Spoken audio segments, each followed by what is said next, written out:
Hi, I'm Joe, and today I am going to do a book talk about The Miniaturist by Jessie Burton. I mentioned that I read this book in September, and there seemed to be some interest in it, so I thought I would do a book discussion. This book takes place in Amsterdam from mid-October 1686 until January of 1687. The main character, Nella, is an 18-year-old girl. She grew up in the country and her family was poor. Her father died. Her mother had two or three other children that were younger than Nella, and she was corresponding with a woman in Amsterdam and arranged this marriage. The woman that her mother was corresponding with turns out to have been her husband's sister, who is a couple years older than her. Her husband is in his early 30s, I believe. Her husband is a successful businessman in Amsterdam. He sells goods, he travels a lot, and his sister lives with him. She is not married. She is basically the mistress of the house. She runs everything. And then they also have two servants. The man servant is a black man from Africa that the husband found when he was young and brought him home and takes care of him and relies upon him greatly. And the poor man is often ridiculed in Amsterdam because he's black and they call him a savage. And the other servant is a young woman who was adopted. Well, not really adopted. She grew up in an orphanage and now she works for this family. And she's also young, I think in her 20s. So anyway, Nella's husband comes down to the country for them to get married. They get married and then he leaves immediately. And I think it was about 4 months later, she shows up on his doorstep in Amsterdam. She goes in and meets her new sister-in-law and the servants. Nella almost immediately feels like there's just something going on in this house. It's very large and the sister is extremely overbearing. And it turns out that everyone in this house has secrets. When Nella arrives at the house, her husband isn't even home. He's out on a business trip somewhere.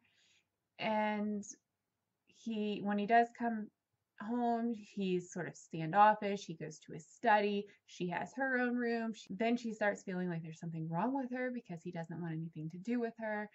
And then one day he brings home this cabinet. And this is his wedding gift to her. It is a replica of their house. There's a picture. Here is an example of a cabinet. It's like a dollhouse on legs and it has doors that close. Nella's has curtains that draw across it.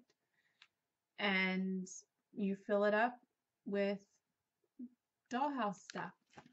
At first she's very offended because she's like, I'm 18, I don't need a dollhouse.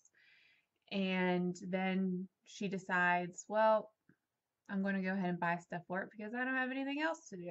Her sister-in-law gives her, I guess it's basically like the equivalent of a phone book, and she finds a miniaturist listed in it. She writes a letter to this miniaturist, sends money and a list of some things that she wants. And then the miniaturist sends her a package, and this is where things start getting a little bit more odd than they already were. The miniaturist sends her what she wants, but she also sends her a couple items that she did not request, but that are exact replicas of things that are in the house. Like a chair that has the exact woodwork on the handles, the carving in the handles, and things that the miniaturist never saw. So Nella's a little bit freaked out. She, is like, someone is watching me. She is a bit paranoid, which she's in this big scary house with people she doesn't know. The first time she's been away from her mom, the first time she's been in the city, all of this stuff, this poor girl. Story goes on, she slowly finds out the different secrets about the people in the house. Nella orders a few more things from the miniaturist, but then when she receives exact replicas of all of the people that live in the house, including the pets and some other things, it really upsets her.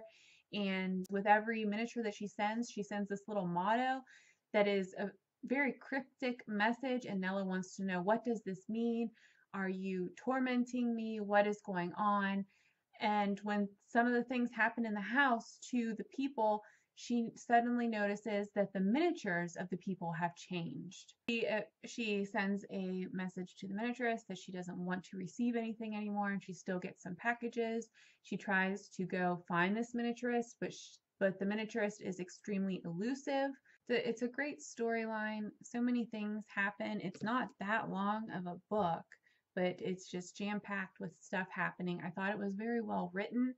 I didn't see the twist with the people in the house. Some of their secrets, I did not see them coming. The only thing that I felt sort of disappointed about was the actual miniaturist. I thought, since the book is called The Miniaturist, we would find out more about the miniaturist. You really do not find out anything about her. Maybe just because this is just sort of a new genre to me. I don't read magical realism, or I'm just getting into fantasy and sci-fi. So maybe that's just how it is. I want to know why. Why did that happen? How did she know this? How did she do that? Is that how magical realism books work? You just don't know. It's just kind of just considered fact. I really enjoyed the book. I recommend it. If you are considering picking it up, I encourage you to do so. It's a nice, fast-paced book. It's not too complex, but there were a lot of twists, and I was really happy with it. I did not expect so many secrets to come out. I would love to hear what anyone has to say about this book. So please read it and then come back and tell me what you thought about it. Am I expecting too much out of an explanation? I guess that I just kept waiting to find out, how did the miniaturist do that? So let me know what you think about this book, and I will talk to you later. Bye.